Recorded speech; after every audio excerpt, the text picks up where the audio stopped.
こんにちは、ハリケーンフットボールです。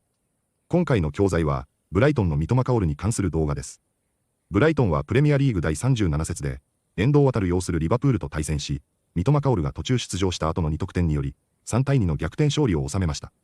遠藤航も途中出場し、右サイドバックに配置され、明らかに三笘対策のように見えましたが、三笘が躍動し、2点目となるゴールも奪ったこともあり、スロット監督も絶賛しています。今回は、試合後のスロット監督の記者会見の動画ですが、三笘のゴールのシーンではなく、3点目の起点となった三笘のフリックパスについて称賛し、三笘が途中出場してくるようなチームは良いチームに決まっているというような話をしています。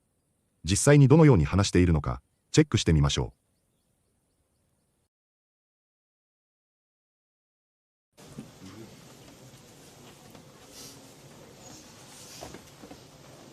う。Arne, just get your initial thoughts on the game first of all. A great game of football. Two teams that wanted to play, two teams that wanted to win.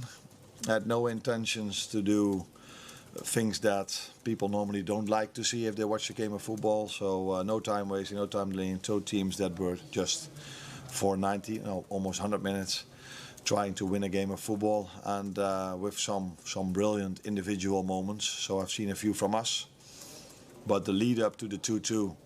The ball from the goalkeeper to that midfielder that pretended to play the ball to the outside and then played as midfielder was a great moment from them.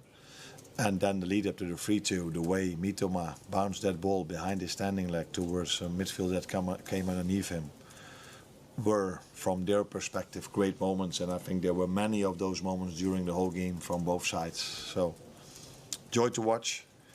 Unfortunately, not with the result we wanted. First Premier League start for Federico Chiesa as sort of number 9. Just talk us through your thoughts on that and how you thought he did as well. I think the biggest quality Federico has is scoring goals. So the more you get him in and around the box, the bigger chance it is for him to score a goal. And he got a good chance when Mo, just before Mo had his big chance, Mo assisted to Federico. And for him to have a shot, an open shot from the 18-yard box is for Federico a very good chance because he's such a great finisher. But well defended by Van Hekke, who blocked that ball. I think he did even more than I could expect from him, because if you haven't played throughout the whole season, hardly ever had any start, and then to play Brighton away, which is a very good team, number 8 of the league, that can bring in Mitoma 20 minutes before the end. That tells you everything about this league. And then for him to be out for so long and play a game like this is more than I could expect from him. And just one more for me. Did you learn much more about some of your players? Obviously, Elliott again back in the side, so I'm slightly a bit deeper as well. Yeah, I wouldn't say more, but because if you work with them for 10 months, it would be a bit strange if you learn new things after 10 months. But for me, I saw a few things that I think I saw many things that I already knew, and one of them is how close the margins have been throughout our whole season, and now, with us failing to score the third, with us not just missing maybe this 2 or 3% sometimes in our defensive work, immediately leads to us losing games of football. Although I know it's against Chelsea, I know it's against Brighton, and we didn't lose against Arsenal, but I know it's against Arsenal. But we won this league because we've been so consistent, we've done so many things right, but we haven't won it in a way like City did it for the last 4 seasons, where they just could close their eyes and they were even 4-0 up. So we've been very close in terms of quality with all the teams we've competed with.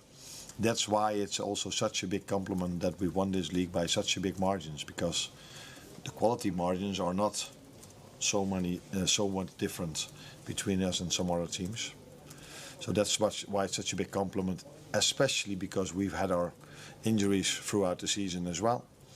And yeah, then to lead by 12 now, I think 12 is a big compliment to our players. You mentioned the other day and today about time wasting in most games you drop points, but how refreshing is it to see a team like Brighton going at it 90 minutes? Yeah, but don't forget us. We always do this, and that's why if another team does this against us, you get to see a great game of football like Paris Saint-Germain, like this one, and I can come up with many others. But I also understand that some teams have different tactics, so it's not something I blame them for. But what my main worry is that there's no tactics or no answer for me towards time wasting, and when there's a goal kick, the goalkeeper first looks left, then right, then walks 15 yards the other side, and then say, oh, there's a ball over there, let me take that one. Yeah, that is, yeah, you cannot find tactics to that, and that is what I've seen, not only in games against us, but I see this throughout the league quite a lot. And when I came here, the first meeting I had with the Premier League, people said, no, this game needs to be intense. We want to have a high-paced game. So I'm hoping that the league will find its answers to these things. A few fans asking, was Alexis injured or just left at home rested? Alexis will not play for us this season anymore. So he has he needs rest at this moment of time to recover completely and to be ready for the start of next season. But that will be no problem for him to be back next season. Is that a new injury or something? No, I think he played throughout the last part of the season with the Argentinian mentality that he has. So never gives up, no matter what he feels. And but it's not smart to play a player that has not a big injury, but has something then to take the risk with him. Just one here. You touched on it earlier with the chance for Mo Salah. It was his 300th Premier League game tonight. It looked like it was going to be a fitting moment for him. Can I just get your thoughts on what was going through your head when that ball comes across? Now, the first thought that goes through my head when I see a ball moving towards Mo, I'm like, it's quite a big chance this could lead to a goal, because that's what Mo normally does. But he's been throughout this season almost unhuman. Is that the way you say it?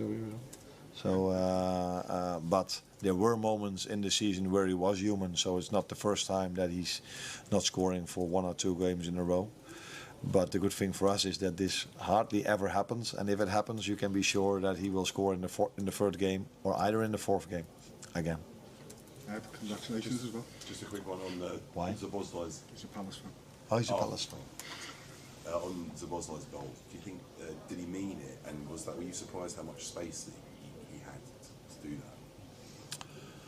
Now, what I liked a lot is that we mostly have a certain routine in our set pieces, but we try to tell them, if you see something else, try to execute it. Feel free to execute if you feel there's another opportunity.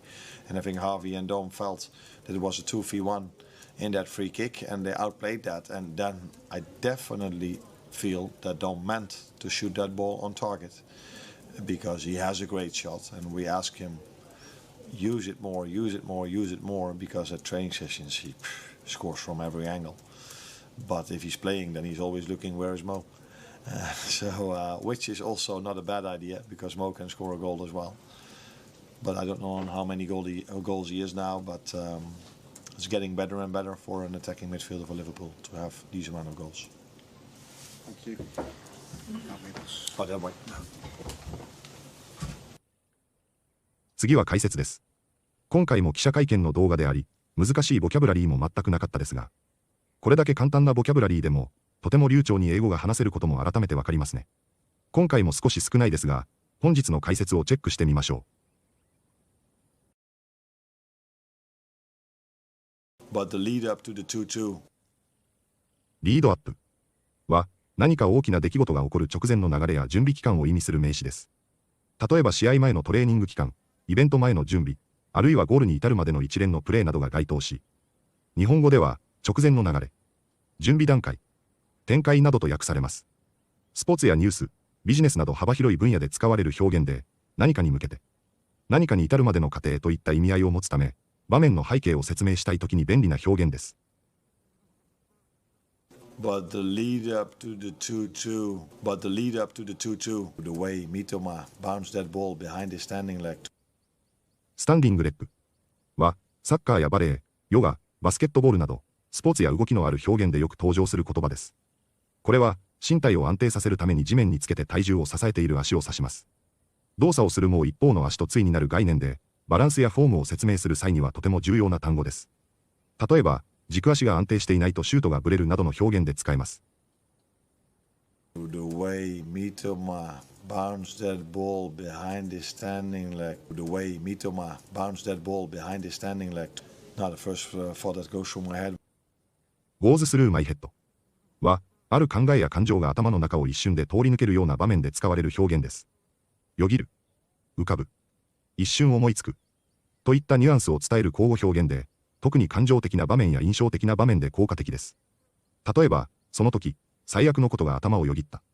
彼女の言葉がずっと頭の中に残っていた、といったような使い方がされます。日常会話や映画のセリフにもよく登場するため、覚えておくと自然な英語表現に近づけます。Now the first thought that goes through my head. Now the first thought that goes through my head. And they outplayed that.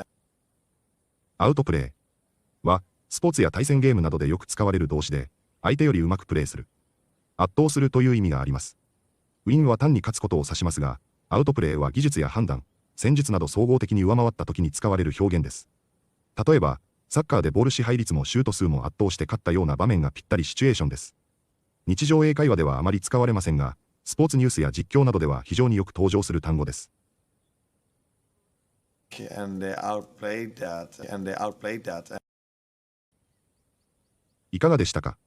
名前は挙げていませんでしたが、ブライトンの2点目につながった、ゴールキーパーからワンタッチでバレバに渡したアヤリのプレーも取り上げて話していましたが、それ以外では、名指しで三笘のプレーは素晴らしかったと話し、三笘が途中で出てくるようなチームはすごいよと笑いながら話す様子は、ああいうテクニカルなプレーが好きなことも改めて感じますし、何より三笘が好きなことがわかるほどで、リバプールが三笘を獲得しに行く期待感さえ、ちょっと感じるほどでした。その三笘を止めるために遠藤を右サイドバックに投入したことからは、逆に遠藤に対する信頼感も感じるものでしたが、それらも含めて、三笘と遠藤のマッチアップが興奮するものでした。マクアリスターが最終戦も出ないことが分かりましたので、遠藤には最終戦も出ることを期待しながら、最後の試合を、三笘と遠藤のどちらの試合も、楽しみたいと思います。本日もご視聴いただきありがとうございました。またすぐにお会いしましょう。